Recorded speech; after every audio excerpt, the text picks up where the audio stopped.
Well, Cape Town loves you. Yeah. Now tell us about that new album. Yeah, I have a new album called One Word. It's been out now for about a week, and it's available on iTunes, and it's in stores all over. I worked with great musicians. Mark Goliath is the one that produced the album. Lucas Kumalo, I've worked with him for years, you know, during the days of us and Seabase Collective and Loading Zone, and I worked with Aloe April as well. I wanted to go back and work with my friends. You know, it wasn't more about the names, it was about my friends. And what I wanted to come out of the album, I wanted some funkiness. I wanted that maturity still. I wanted a good production, and I wanted to be sexy more than anything in that album. And we achieved all of that. So it's songs that are written by friends of mine from Congo. I'm singing in Lingala and in Portuguese, actually. Yeah, oh my gosh, the songs sound really beautiful. And I'm hoping that South Africa will actually grab onto those songs that are a bit, you know, they don't have to understand the language, but the music is really beautiful. Just because we need a bit of change in the music industry, I might not be the one to bring it, you know, but I think I can try. It's beautiful, it's funky, it's an Afro-funk jazz album that when you listen to it, it'll definitely, you know, you'll love it. Now you said you want to be a little bit sexy. Yes. How did you bring that sexy side to the album? I mean, I can see right now, you don't have to do much. Yeah. There's, you know, there's a song. The way I've sung the songs, basically, you know, I didn't want to push people away from Judith Sephuma. Judith Sephuma is still very much in that album. The songs really say Judith, but then it's a little bit of there's a bit of a twist to it. I'm actually singing about romance finally in my entire life, in my career. Ooh, there's a guy that I'm singing a duet with. His name is Tembinkosi Manqele, and he's singing it with me, a song called Satisfy. And I just want you to go listen to the song and tell me what you think. You can actually send me messages and tell me what you think about it. I will, and everyone out there must do it as well. Yeah, please, Satisfy. It's very sexy. It is so sensual. I cannot wait to actually perform that song, you know. And also, there's a song called Love, Utando.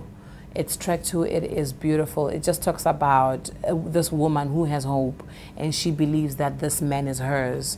And no matter what, whether she can go out there and throw himself to everybody out there, he is mine, and I'm sticking to my story. You are mine, you're not going anywhere. But it's beautiful, it's love, it's all about love.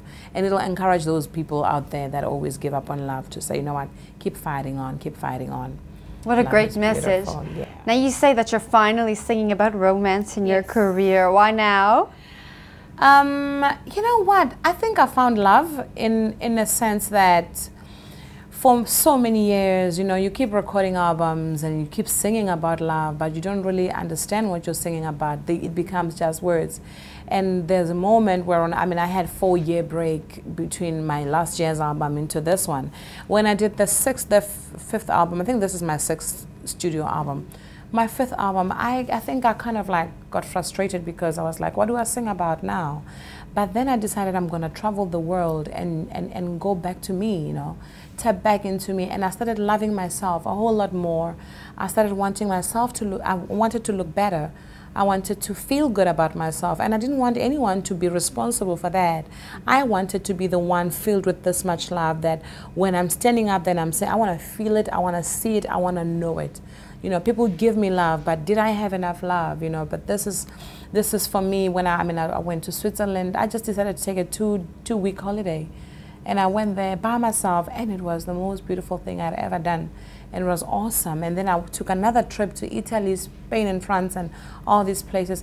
It was really beautiful, and I think we all need to do that at some point of our lives. If you ever feel like you're stuck, get out of that comfort zone and do something that you would never normally do. Now I'm so fired up. I love life. I love traveling. I love food. Any food that I don't like, I don't eat at home, I eat anywhere else. I experiment with food. I love food. I won't eat a snake though.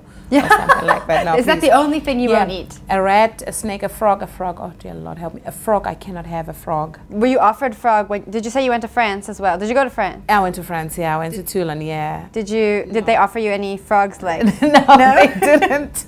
No, but I remember when I went to Japan some years ago, I was offered a snake, so I cannot do, oh man. man, you don't know. They serve it so beautifully. You look at it, it looks really good. So, yeah. But you didn't eat it? Nah. It's too much. Nah, it's too much. I can't even, I'm even afraid of snails. Looking at them, I will cry forever if I saw a snail there.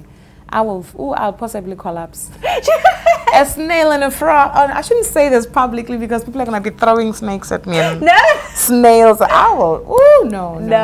Okay, we'll make sure we keep those things away from me, please. Now, they must stay far, you know. But that's what, you know, I've done, you know, discovering. And you know what? And most of the time, I mean, I would just sit at home, and I've been a mom for so long, you know, and I've been a wife for so long. And I decided, you know what, this time I love my children, but I need me back.